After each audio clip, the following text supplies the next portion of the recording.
그러므로 내가 그들을 애굽 땅에서 나와서 광야에 이르게 하고 사람이 준행하면 그로 말미암아 삶을 얻을 내 율례를 주며 내 규례를 알게 하였고 또 내가 그들을 거룩하게 하는 여호와인 줄 알게 하려고 내 안식일을 주어 그들과 나 사이에 표징을 삼았노라.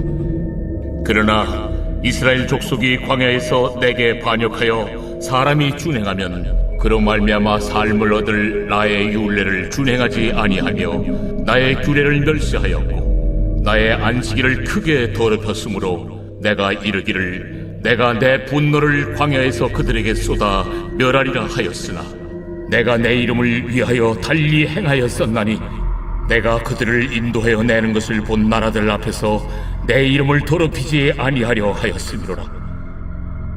또 내가 내 손을 들어 광야에서 그들에게 맹세하기를 내가 그들에게 허락한 땅 곧 젖과 꿀이 흐르는 땅이요 모든 땅 중에 아름다운 곳으로 그들을 인도하여 드리지 아니하리라는 것은 그들이 마음으로 우상을 따라 나의 규례를 업신여기며 나의 율례를 행하지 아니하며 나의 안식일을 더럽혔음이라. 그러나 내가 그들을 아껴서 광야에서 멸하여 아주 없이하지 아니하였었노라.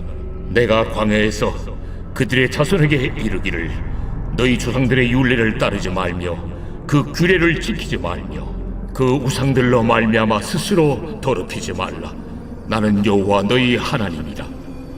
너희는 나의 율례를 따르며 나의 규례를 지켜 행하고 또 나의 안식일을 거룩하게 할지어다. 이것이 나와 너희 사이의 표징이 되어 내가 여호와 너희 하나님인 줄을 너희가 알게 하리라 하였노라.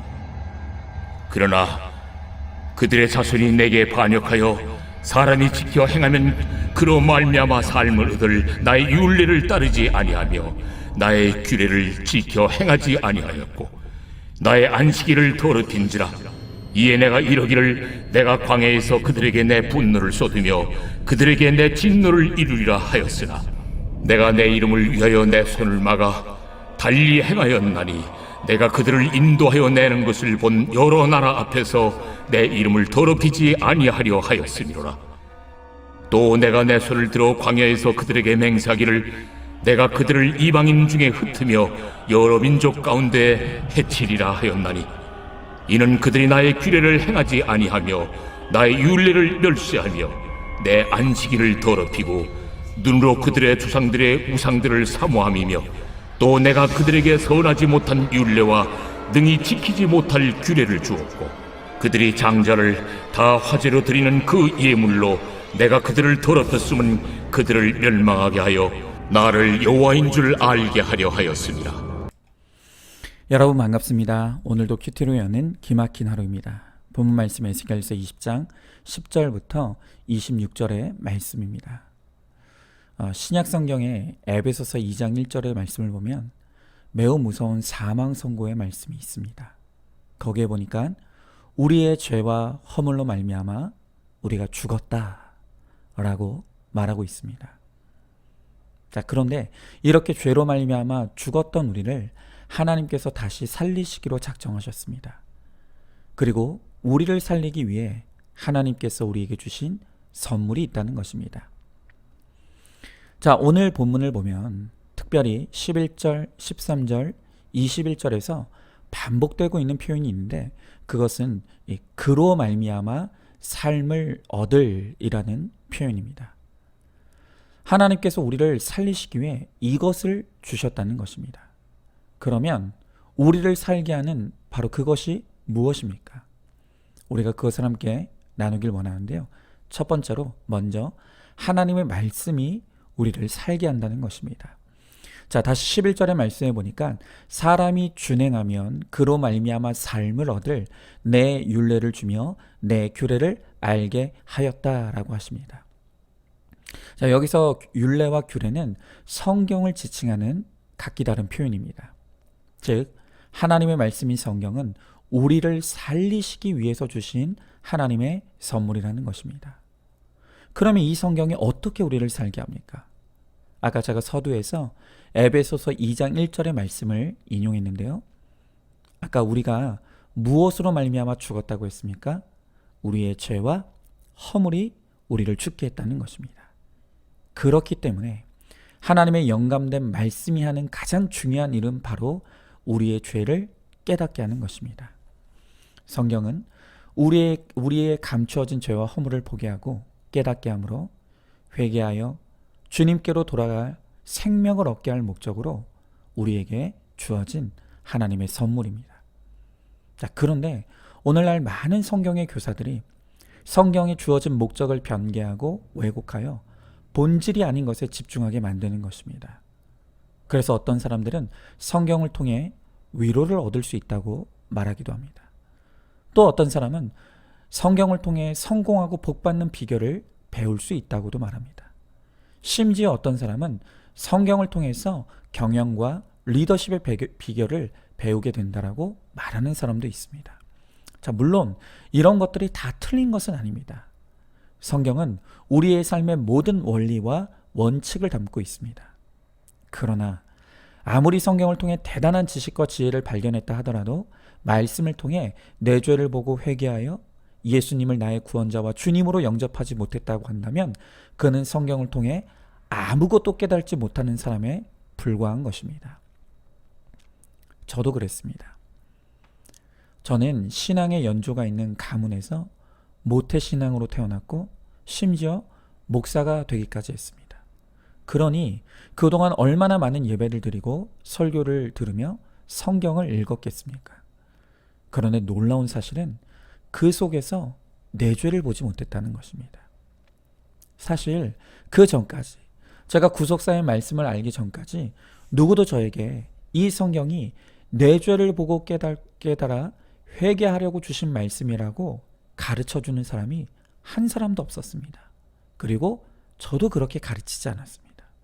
그런데 제가 우리 안산중앙교회를 통해 정말 죽을 것 같은 고난을 당하게 되었을 때 김양재 목사님이라고 하는 너무나 훌륭한 성경 교사를 만나게 되었습니다. 그리고 그분을 통해 구속사의 말씀을 듣게 되었죠. 그리고 그렇게 들려준 구속사의 말씀은 어떤 고난에서도 내 죄를 보고 회개하면 살 수 있다는 너무나 단순하지만 명확한 가르침이었습니다. 그래서 저는 살기 위해서 이 죽을 것 같은 상황과 환경 속에 살 수 있다고 하니 큐티를 시작했고 큐티를 통해 날마다 성령님께 내 죄를 볼 수 있게 해달라고 간구하며 말씀을 묵상하게 되었습니다. 그런데 정말 이 고난이 내 악과 죄로 말미암은 것이 깨달아지기 시작했고 나의 구체적인 죄가 하나하나 보이기 시작했습니다. 그리고 그 깨달은 죄를 회개하고 공동체 앞에 고백했더니 하나님께서 도저히 풀리지 않을 것 같았던 문제를 풀어주시고 살게 하시는 그 은혜를 경험하게 하셨습니다. 그렇습니다. 하나님의 말씀은 죄와 허물로 죽은 우리가 죄인인 것을 깨닫고 돌이켜 회개하여 살게 하시기 위한 목적으로 주어진 하나님의 선물입니다. 그리고 그렇게 할 때 그로 말미암아 살게 하시는 하나님의 은혜를 반드시 누리게 될 것입니다. 자, 질문해 봅니다. 나는 성경을 어떤 목적으로 읽고 듣고 묵상하고 있습니까? 말씀으로 내 죄를 보고 회개하였더니 살게 된 경험과 간증이 있습니까? 그 간증을 다른 고난당하는 사람들에게 적극적으로 전하여 나도 살고 남도 살리시기를 바랍니다. 자, 다음으로 우리를 살게 하는 것이 안식일이라고 하십니다. 자, 20절 말씀에 보니까 나의 안식일을 거룩하게 할지어다 이것이 나와 너의 사이에 표징이 되어 내가 여호와 너희 하나님인 줄을 너희가 알게 하리라 하였노라 라고 하십니다. 오늘 이 말씀은 안식일이 우리를 살리시기 위해 주신 또 다른 하나님의 선물이라는 것입니다. 자, 그런데 21절의 말씀에 보니까 이스라엘 백성들이 나의 안식일을 더럽혔다고 하십니다. 그리고 그 결과로 하나님의 진노가 이루어졌다는 것입니다. 여러분, 이스라엘 백성들이 어떻게 안식일을 더럽혔을까요? 그들은 안식일의 주인공이신 하나님을 그 주인공의 자리에서 끌어내리고 인간이 안식일의 주인공이 되므로 안식일을 더럽혔습니다. 여러분, 놀랍게도 이스라엘 백성들은 예배와 절기를 철저하게 준수하고 지켰습니다. 그러나 그 예배는 회개가 빠져있는 철저히 자기 위안과 가식으로 넘쳐나는 예배였습니다. 또한 그들은 많은 액수의 헌금도 드렸습니다. 하지만 그것도 자기 과시의 수단에 불과했던 것입니다. 또한 봉사 역시 자기가 하고 싶은 것만 골라 하면서 자신의 공로를 드러내고 칭찬받기 위한 수단으로 봉사를 이용했던 것입니다. 그래서 그들의 예배는 어떤 생명력도 없는 죽은 예배에 불과했던 것이죠. 또한 이스라엘 백성들은 안식일을 율법화함으로 안식일을 더럽혔습니다. 저는 어렸을 때부터 이 안식일에 대해 철저히 율법적 관점에서 기초한 가르침만 받았습니다. 그래서 저에게 있어서 안식일이란 그냥 아무것도 하지 않는 그런 날이었습니다. 일하지 않는 것은 당연하고 절대로 주일에는 뭘 사 먹으면 아주 큰 죄를 짓는 것이라고 그렇게 가르침 받았습니다. 그 가르침을 어긴 대가로 혹독한 고난을 당한 적도 있는데요. 초등학교 시절에 헌금으로 준 돈으로 죄송합니다. 좀 땅의 언어를 좀 써야겠습니다. 삥땅을 쳤습니다. 그래서 헌금 낼 돈을 과자를 사 먹는데 쓰고 말았습니다. 그런데 어린 시절에서 그랬는지 아니면 하나님께서 제 죄를 드러내시기 위해서 그랬는지 바보처럼 그 과자 봉지를 집안에 그냥 놔둔 것입니다. 결국 그것을 발견한 부모님에 의해서 모든 사실이 발각되었고 그날 저는 정말 비 오는 날 먼지 나듯 맞았습니다. 그런데 매를 맞다가 잘못 손을 대어서 제 새끼손가락이 부러져 버리는 그런 일을 경험한 것입니다. 그래서 이 일 이후로 저에게 있어서는 더욱더 안식일은 아무것도 하면 안 되는 날, 그리고 뭐 했다가는 큰일 나는 무서운 날, 그렇게 각인되었습니다. 물론 그게 아예 틀린 것은 아닙니다. 그러나 안식일은 하지 말아야 될 것만 있는 날이 아니라 반대로 적극적으로 해야 할 것이 있는 날이기도 합니다. 여러분, 안식일 날 우리가 적극적으로 해야 될 일이 무엇일까요? 그것이 바로 예배와 봉사와 교제입니다. 자, 그런데 이 예배와 봉사와 교제의 가장 중요한 본질이 무엇입니까? 바로 그것은 자기 비워짐과 자기 죽어짐입니다. 온전히 거룩하여진 예배와 봉사와 교제를 통해 나의 비워짐과 죽어짐이 이루어질 때 비로소 우리 안에 다시 살게 하는 생명이 채워지는 역사가 일어나게 된다는 것입니다. 우리가 안식일을 통해 거룩한 예배를 드릴 때 그것을 통하여서 내 뜻이 비워지기 시작하고 내 뜻이 비워진 자리에 하나님의 뜻이 온전하게 서는 역사가 일어납니다. 또한 거룩한 봉사를 통해 나만을 위해 살던 이기적인 인생에서 다른 사람을 섬기는 이타적인 인생으로 우리가 변화되어 갑니다. 또한 거룩한 교제를 통해 내 이야기도 하지만 다른 사람의 이야기를 들으면서 그들의 죄와 아픔을 나의 죄와 아픔으로 끌어안고 공감하면서 비로소 나도 살고 남도 사는, 함께 사는 역사를 경험하게 되는 것입니다. 그렇습니다. 거룩한 안식일은 하지 않는 날을 넘어서서 하나님이 기뻐하시는 뜻을 적극적으로 이루는 날입니다. 그리고 그 하나님이 기뻐하시는 뜻대로 우리가 예배하고 또한 봉사하고 교제할 때 우리 안에 주의 생명으로 충만하여져서 죄인된 나는 죽고 거룩한 나로 다시 살아나는 가장 복된 날이 바로 이 안식일이 될 것입니다. 자, 질문해 봅니다. 안식일에 하지 말아야 될 것과 해야 할 것을 잘 알고 있습니까? 반대로 하지 말 것은 하고 해야 할 것은 안 하고 있진 않습니까? 거룩한 예배와 봉사와 교제를 통해 살아나는 은혜를 누리시기 바랍니다. 자, 마지막으로 우상 숭배는 우리를 죽게 합니다. 자, 우리가 앞서 보았던 하나님의 말씀과 안식일은 우리를 다시 살리시기 위해 하나님이 주신 하나님의 선물이라고 했습니다. 이 안식일을 통해 우리의 죄는 죽고 우리가 거룩한 자로 다시 살게 됩니다. 그러나 우리가 이 선물을 거부하고 우상 숭배할 때 우리는 그 우상 숭배를 통해 죽게 된다는 것입니다. 자, 24절의 말씀에 보니까 이는 그들이 나의 규례를 행하지 아니하며 나의 율례를 멸시하며 내 안식일을 더럽히고 눈으로 그들의 조상들의 우상을 사모하였다라고 합니다. 자, 여러분, 이스라엘 백성들이 규례를 행하지 않고 율례를 멸시하였다고 합니다. 그리고 안식일을 더럽혔다고 합니다. 그랬더니 그들 가운데 일어난 것이 무엇입니까? 바로 우상이라는 것입니다.